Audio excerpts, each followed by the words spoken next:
Shalom, shalom, frères et sœurs en Christ.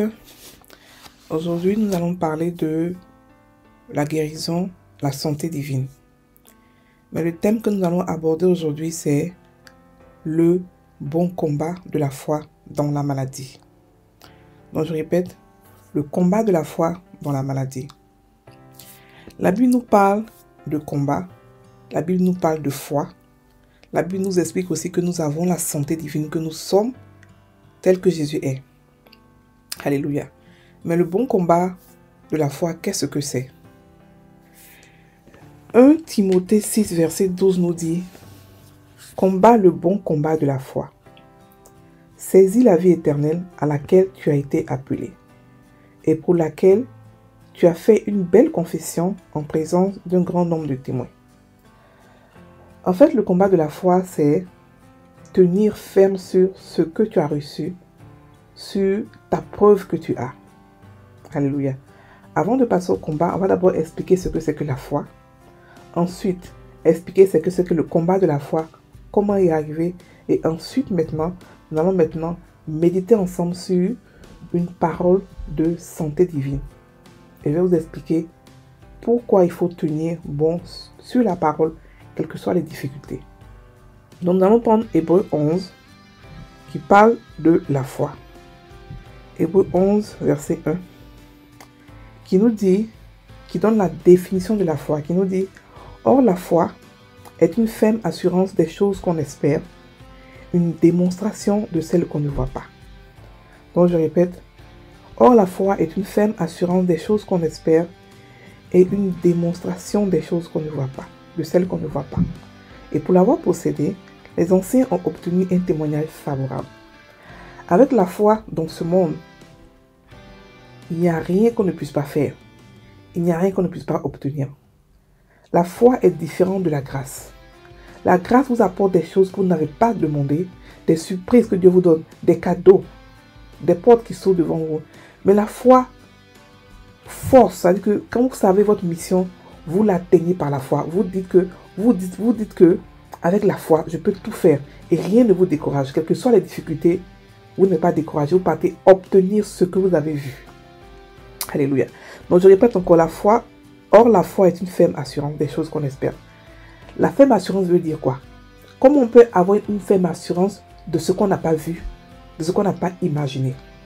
Ça veut dire que quelque part, la foi est la preuve des choses qu'on espère. Cette preuve-là, on l'apprend où ça? On l'apprend de trois manières.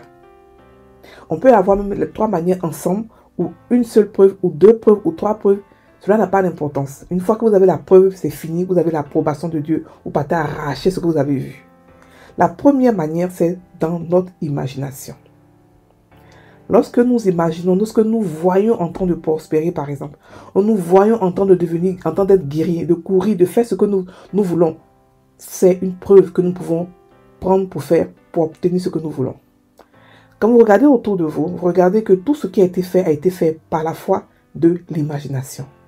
C'est-à-dire que les gens ont imaginé des chaises, des voitures, des ordinateurs, des vélos dans leur tête. Et lorsqu'ils ont vu cette image, ils ont compris que c'était possible. Parce que notre imagination est notre pouvoir de création.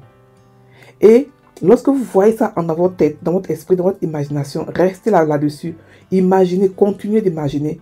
Et c'est votre preuve. Vous pouvez rester là-dessus. C'est votre preuve. Et lorsque vous la voyez, vous partez la chercher. Parce qu'elle est apparue dans votre tête. C'est parce que c'est votre preuve. C'est parce qu'elle est à vous. Alléluia. Elle est à vous. Jacques 1, verset 15 nous dit quoi? Puis, la convoitise, lorsqu'elle a conçu, enfante le péché. Et le péché étant consommé, produit la mort. Je vais encore relire ça. Puis la convoitise, lorsqu'elle a conçu, enfante le péché, et le péché étant consommé, produit la mort. Ici, on nous parle de la méditation dans notre esprit. Ici, la convoitise. Lorsque vous commencez à convoiter quelque chose, vous restez vous pensez à elle tout le temps. Vous êtes obsédé par la chose. Et en plus, enfin maintenant, elle enfante le péché. Elle enfante maintenant ce dont vous êtes rempli, elle fait sortir ça. Et le péché sort. Mais ce verset, on peut le renverser. Vous imaginez quelque chose. Vous le convoitez, vous êtes obsédé par cela. et vous commencez à enfanter la chose. Vous commencez à enfanter votre miracle. Vous commencez à enfanter ce que vous avez vu. Donc la première foi ici, c'est la foi de l'imagination.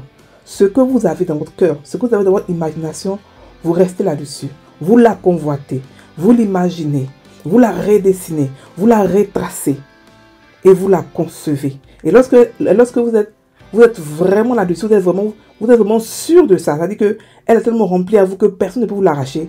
Vous la concevez et elle devient maintenant votre miracle que vous voulez avoir. Alléluia. Donc ça, c'est la foi qui a pour preuve l'imagination. La deuxième foi que nous avons, la deuxième preuve que nous avons, c'est la preuve dans les Écritures. Si le Saint-Esprit vous dit, si la parole de Dieu nous dit, pardon, que par ces meurtrissures nous avons été guéris, ça veut dire que c'est la preuve que nous avons. C'est Dieu qui nous parle. C'est Dieu qui vous dit que par ces meurtrissures vous avez été guéris. Donc vous prenez cette parole-là et vous la méditez. Vous la méditez et vous remplissez d'elle. C'est votre preuve. Vous remplissez d'elle. Lorsque vous serez rempli, vous allez concevoir la guérison. Vous allez concevoir le miracle. Alléluia. Maintenant, la troisième preuve, c'est la preuve qui vient du réma, de ce que Dieu vous dit. Parce que d'abord, quand vous méditez sur la deuxième preuve qui est la parole de Dieu, vous recevez le réma. Vous recevez ce que ça veut dire. Et vous commencez à croire à votre guérison et vous commencez à être guéri. Il y a des fois aussi où vous ne partez pas dans la parole de Dieu, mais vous commencez à prier. Et Dieu vous dit, mon enfant, je vais te donner la guérison.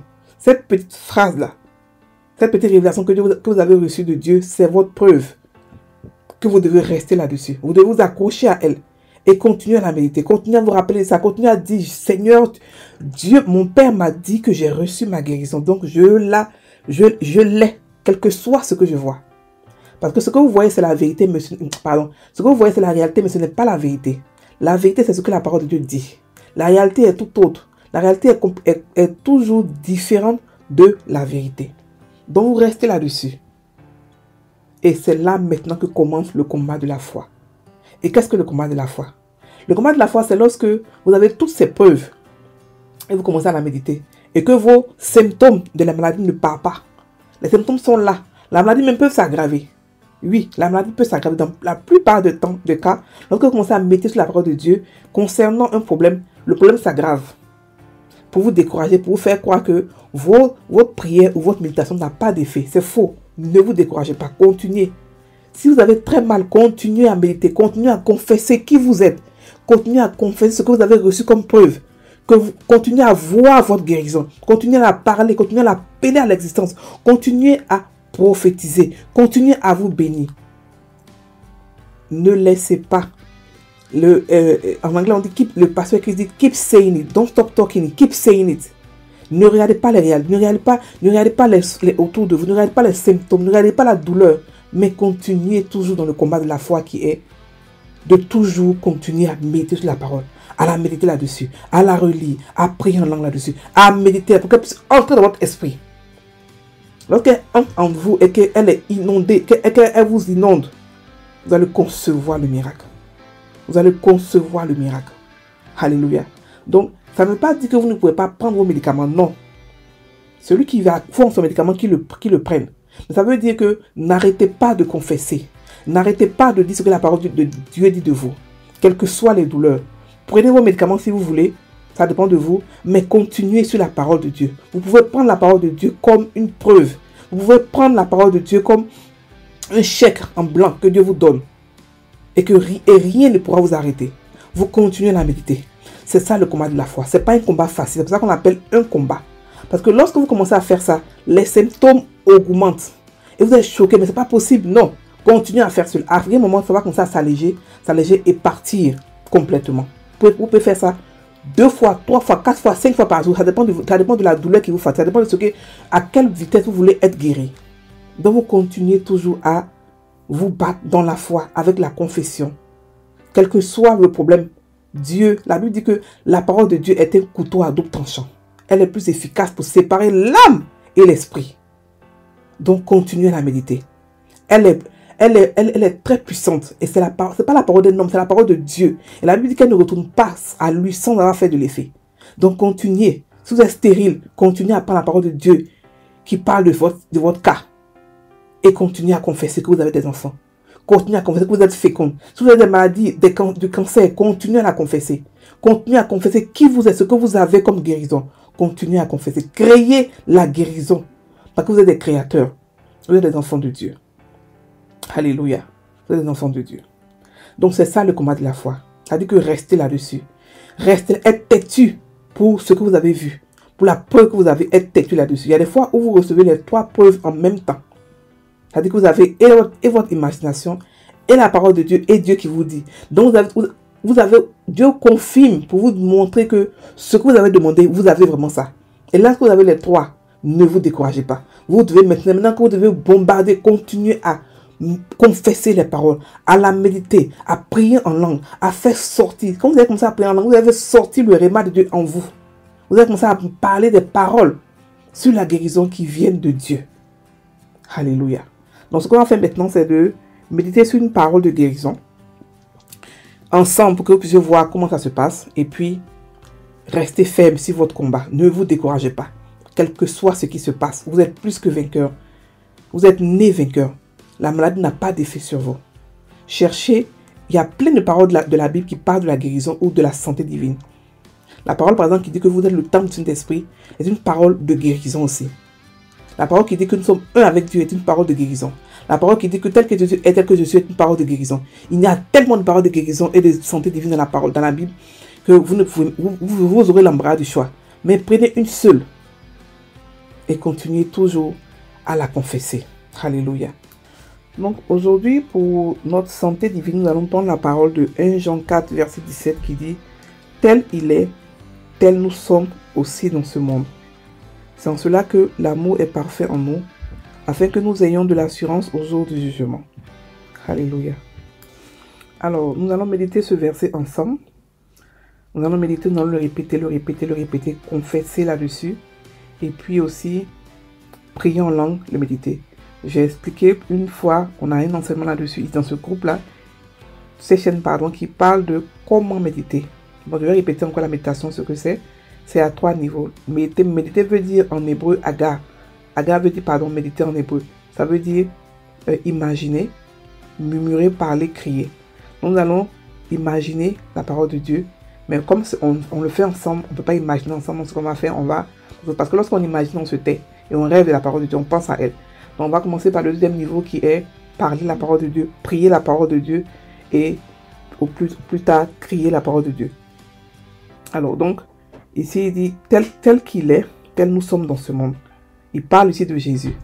La manière dont Jésus est actuellement, dans sa gloire. La Bible dit qu'il a été glorifié, il s'est assis à droite de Dieu le Père. Et nous sommes son corps, il est la tête. Et tel qu'il est, nous sommes comme lui, parce que nous sommes la même nature. Étant donné qu'il a la tête et nous sommes le corps, forcément c'est la même nature. On ne peut pas avoir une tête de panda et un corps de poulet. Non. Son corps et sa tête ont la même nature. Donc nous aussi, nous avons la même nature que lui. Donc ce verset peut nous servir de guérison pour atteindre la santé divine et la guérison. Alléluia.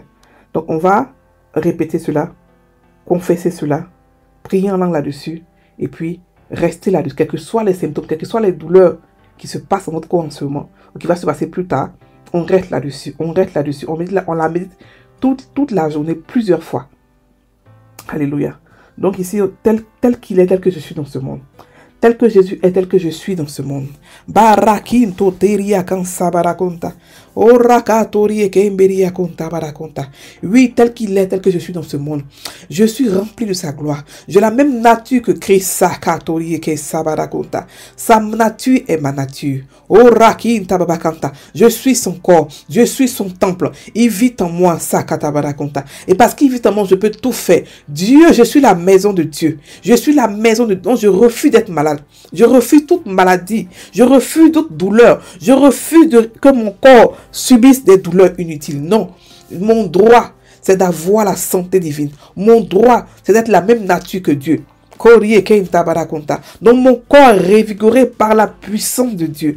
Et je ne peux pas tomber malade. C'est impossible pour moi. Quel que soit ce que je vois, quel que soit ce que je ressens, je ne suis pas malade. C'est pas ma vérité à moi. Non, ma vérité à moi me dit que je suis enfant de Dieu. J'ai la nature de Dieu. J'ai l'esprit de Dieu qui habite en moi. Et mon corps refuse d'être maladie. Mon corps rejette n'importe quelle maladie. Do karakanta barakonta. Barayakonto roko sobarakinta barakonta. Harakanta barakinto roko sobarakinta. Barayakonto roko sobarakanta barakinta. Conta barakinto roko sobarakinta. Horakanta barakonto roko so. Kemberia conta barakanta barakonta. Kembaraya konto roko sobarakinta. J'ai la santé divine. No karakanta. Il m'est donc impossible de tomber malade. J'ai la nature de Dieu, barakanta, barakanta. L'esprit de Dieu habite en moi. Ye kenta rakasa barakonta. Je suis une source de guérison. Kenta barakonta. Je suis une source de santé divine. Je distribue la santé partout où je vais. Be kento roko sobarakinta. Aucune maladie, yaka, aucun poison ou virus ne peut résister dans mon corps. Zakata barakonta. Ora kanto rieke shekeria konta. Tout fonctionne parfaitement dans mon système. Mon corps rejette toutes sortes d'anomalies. Je refuse d'être malade ou d'accommoder n'importe quelle maladie dans mon corps. Mes mains guérissent toute maladie et ma parole chasse toute infimité et tout démon. Tel qu'il est, tel que je suis dans ce monde, tel que Jésus est, tel que je suis dans ce monde. Je ne peux pas tomber malade. C'est impossible pour moi tomber malade parce que la santé divine c'est partie de moi.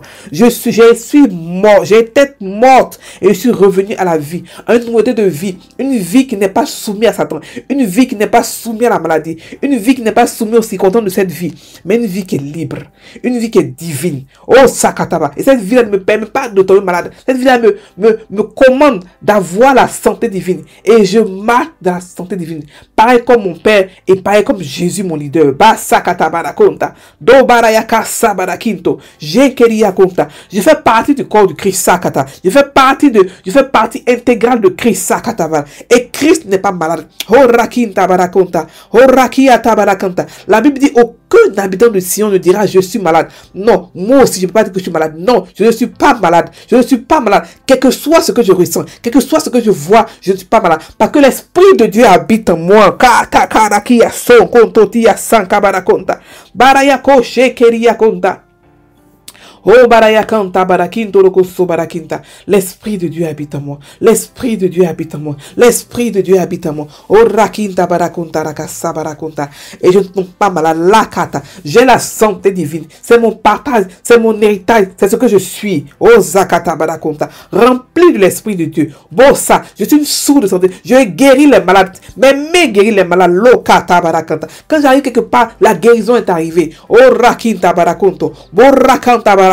Je tiens ferme dans ma foi et je refuse d'être malade. Laka, quel que soit ce que je vois, quels que soient les symptômes, quelle que soit la maladie, je reste ma vérité qui est du fait que j'ai la santé divine. La maladie n'est pas mon partage. Je marche là, je reste dedans et je guéris.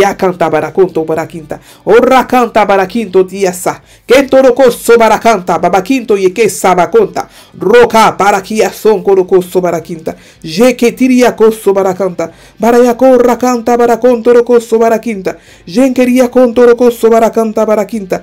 Ho maraya konto roko sobarakinta. Ho rakanta barakinta. Jenke betia so katikia saka. Je kitotia babakosa. Oh Maraya Kontoro Sobarakinta. Oh Maraya Kanta Barakinta. Alléluia. Alléluia. Merci Seigneur. Merci Papa parce que Seigneur, j'ai la santé divine. Merci parce que Seigneur, je vois déjà les résultats Seigneur. Je ne regarde pas aux symptômes. Je ne regarde pas à la réalité, mais je regarde à la vérité. À ta parole qui me dit que j'ai la santé divine. Je te rends toute la gloire, je te bénis. Sans toi Papa, est-ce que j'aurai cette santé de sans toi, Papa? Oh Sakata, je t'entends de couler sur les maladies, sur les médicaments, Seigneur. Merci pour ce privilège d'être ton enfant. D'être appelé ton enfant, d'être appelé enfant de Dieu. Et merci parce que Seigneur, à cause de ce privilège, Seigneur, j'ai la santé divine. Et je marche dans la santé divine. Merci Seigneur. Alléluia. Merci Seigneur. Alors quand vous faites cela, continuez à le faire 2, 3, 4 fois par jour. La maladie va partir. Mais la santé divine, c'est quelque chose qui se conserve par l'amour. Donc, si vous retournez malade encore un jour pour une autre maladie, continuez à le faire. Jusqu'à ce que la maladie ne pourra plus vous attaquer. Elle aura peur de vous parce que vous savez qui vous êtes. Ni aucun poison ne pourra vous atteindre, ni aucun sort ne pourra vous atteindre, ni rien, ni aucune maladie. On a vu Paul qui a secoué une vipère de sa main et n'est pas mort parce qu'il savait qui il était. Donc vous aussi, sachez qui vous êtes, des enfants de Dieu en puissance. Enfants de Dieu, c'est Dieu. Vous êtes des petits dieux. Et en tant que tel, la maladie n'a aucun pouvoir sur vous. Alléluia. Donc, continuez à confesser cela. Continuez à méditer sur la maladie, sur la guérison. Lorsque vous guérissez, remerciez Dieu. Faites ce que vous avez fait, les offrandes, ce que vous voulez. Mais lorsque vous êtes malade encore, ne vous découragez pas. Repartez encore. Repartez encore. Faites le même processus jusqu'à ce que un jour viendra où vous allez marcher totalement dans la santé divine. Alléluia. Donc, frères et sœurs en Christ, passez une très bonne journée. Soyez bénis. Ce message, vous pouvez le réécouter plusieurs fois. Si je parle rapidement, mettez-le un peu lentement. Réécoutez-le plusieurs fois afin que vous soyez conscient de qui vous êtes. Vous avez la santé de Dieu. Vous avez la santé divine. Vous êtes des enfants de Dieu en puissance. Soyez bénis. Passez une très bonne journée.